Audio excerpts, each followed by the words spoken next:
الحمد لله رب العالمين والصلاة والسلام على سيد الأنبياء والمرسلين وعلى آله وأصحابه وذرياته أجمعين اما بعد۔ محترم و مکرم برادران اسلام، ہم سب جانتے ہیں کہ یہ شعبان کا مہینہ ہے۔ اس مہینہ میں ایک مبارک رات ہے شب براءت، جو 15 شعبان کی رات ہے۔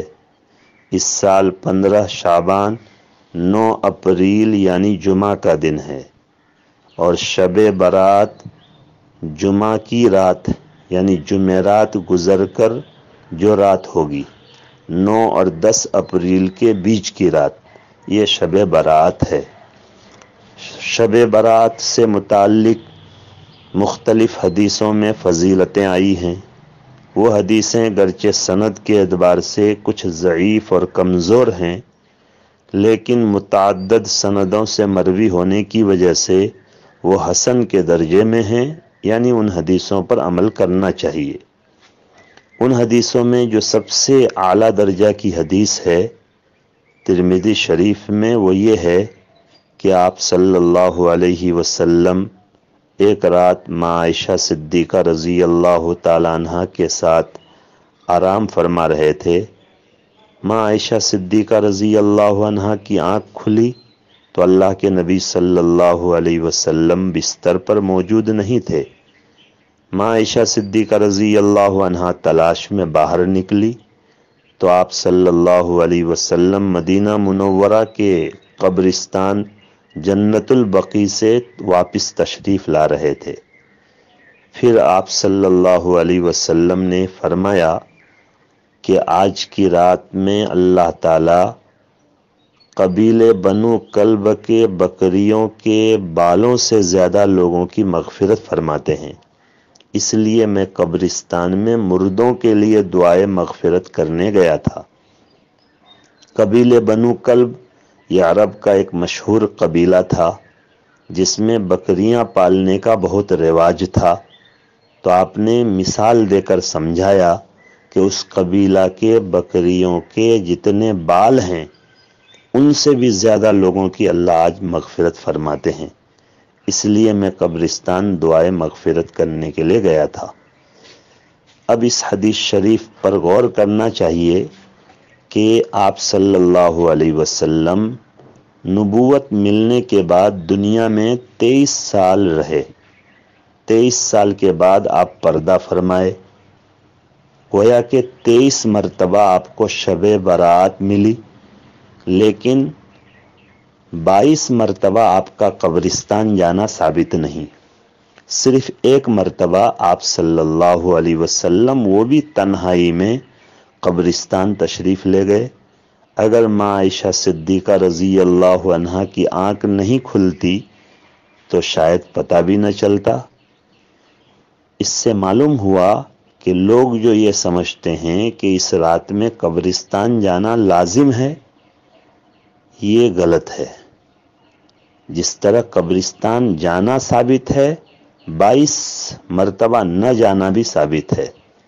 اس لیے کبھی کبھار قبرستان چلا جائے تو کوئی حرج کی بات نہیں، مگر شب برات میں قبرستان جانا کوئی لازم اور ضروری چیز نہیں ہے۔ یہ اور بات ہے کہ قبرستان بار بار آدمی کو جانا چاہیے، ہر ہفتہ جانا چاہیے، وہاں مردوں کے لیے فاتحہ اور دعائے مغفرت کرنی چاہیے، اور اپنے لیے بھی عبرت لینی چاہیے کہ یہی وہ زمین ہے جس زمین کھا گئی آسماں کیسے کیسے۔ یہ عبرت لے کر موت کو یاد کر کے، آخرت کو یاد کر کے واپس آنا چاہیے۔ لیکن شب برات ہی کے موقع میں قبرستان جانا یہ کوئی لازمی عمل نہیں ہے۔ اور اس وقت جو دنیا کے حالات ہیں، ماہرین اختلاط، اجتماع، بھیڑ بھاڑ سے منع کر رہے ہیں، اس لیے ہمیں چاہیے کہ ہم اس سال خاص طور سے اس سنت پر عمل کریں جو 22 مرتبہ جو ہے ثابت ہے، یعنی 22 مرتبہ آپ کا قبرستان نہ جانا ثابت ہے۔ اور شب برات کے موقع میں قبرستان جانے کا، بھیڑ بھاڑ کرنے کا رواج جو ہے ہم نہ ڈالیں۔ اسی حدیث سے یہ بھی معلوم ہوا کہ آپ صلی اللہ علیہ وسلم اس مبارک رات میں تنہائی میں عبادت کیے۔ صحابہ میں اعلان نہیں فرمائے کہ آج کی رات سب عبادت کرو۔ معلوم ہوا کہ یہ رات تنہائی میں اللہ سے مناجات کرنے کی رات ہے۔ اس لیے ہمارے بہت سے لوگ جو مسجد میں بھیڑ لگاتے ہیں اور شب برات میں مسجد میں مختلف طریقوں سے عبادت کرتے ہیں، یہ بہتر نہیں ہے۔ بہتر یہ ہے کہ آدمی اپنے گھر میں عبادت کرے، اور ان حالات میں فرض نمازوں کے لیے بھی مسجد میں جانے سے روک دیا گیا ہے۔ اس لیے ہم شب برات میں بھی مسجد میں نہ جائیں، اپنے گھر ہی میں تنہائی میں عبادت کریں۔ تیسری بات یہ ہے کہ آپ صلی اللہ علیہ وسلم سے شب برات میں کوئی خاص عمل مروی نہیں ہے کہ فلاں عبادت ہی، فلاں عمل ہی کرے۔ بس یہ مروی ہے کہ یہ مبارک رات ہے، مغفرت کی رات ہے، جہنم سے آزادی کی رات ہے، لہذا اس رات میں آدمی کو تنہائی میں عبادت کرنی چاہیے۔ لہذا ہم لوگ جو ہے اس رات میں نوافل پڑھیں، تہجد کی نیت سے 8 رکعت 12 رکعت پڑھ لیں، جو ہے تلاوت کریں، تسبیح پڑھیں، ذکر کریں، درود شریف پڑھیں۔ جن کو جو ہے کچھ نہ آئے تو استغفر اللہ، سبحان اللہ سبحان اللہ، الحمدللہ الحمدللہ، اس طرح کے جو چھوٹے چھوٹے اذکار ہیں جو ہر جو ہے آدمی کو یاد ہے، وہ جو ہے 200 300 مرتبہ 500 مرتبہ اس طرح سے پڑھے، اور اللہ سے خوب گریہ زاری کے ساتھ دعا کرے، اپنے لیے، اپنے اہل خاندان کے لیے، پوری امت مسلمہ کے لیے، تمام زندوں مردوں کے لیے اللہ سے مغفرت کی دعا کرے۔ اور اس وقت کے جو حالات ہیں، ظاہری قرینہ یہی ہے کہ ہمارا آقا، ہمارا مالک ہم سے ناراض ہو گیا ہے کہ اپنا متبرک گھر بیت اللہ، جہاں لاکھوں لوگ ہر وقت طواف کرتے تھے، وہاں طواف بند ہے۔ اپنے نبی صلی اللہ علیہ وسلم کے روض اقدس پر صلاۃ و سلام کا سلسلہ بند ہے۔ عام مسجدوں کے دروازے ہمارے لیے بند کر دیے گئے۔ اس لیے ہمیں چاہیے کہ ہم اس مبارک رات میں اللہ کو منانے کی کوشش کریں، بہت ہی گریہ زاری کے ساتھ اللہ سے توبہ کریں، استغفار کریں، اللہ کو راضی کرنے کی کوشش کریں۔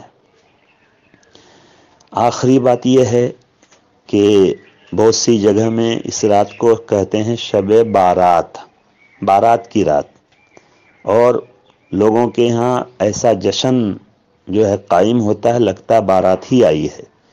چنانچہ بہت سی جگہ میں حلوہ روٹی کا رواج ہے، بہت سی جگہ میں گوشت روٹی کا رواج ہے، مختلف گاؤں میں کئی جانور ذبح ہوتے ہیں۔ تو یہ شیطانی چال ہے کہ اس مبارک رات کی عبادت سے ہم کو روکنے کے لیے شیطان نے ہم کو کھانے پینے میں لگا دیا۔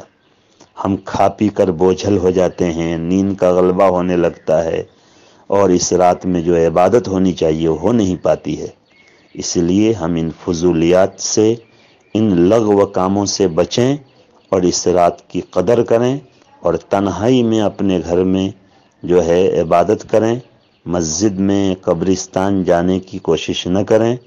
اس وقت کے جو حالات ہیں ان کا بھی یہی تقاضا ہے کہ ہم تنہائی میں عبادت کریں، اور شب برات کے متعلق جو حدیثیں ہیں ان حدیثوں کا بھی یہی تقاضا ہے کہ یہ لطف کی رات ہے، تنہائی میں آدمی بس وہ ہو اور ان کا مولا ہو، اور اپنے مولا کو منانے میں وہ لگا ہو، اپنے مولا سے تنہائی میں مناجات کرے۔ اس لیے ہمیں ان باتوں پر توجہ دینی چاہیے۔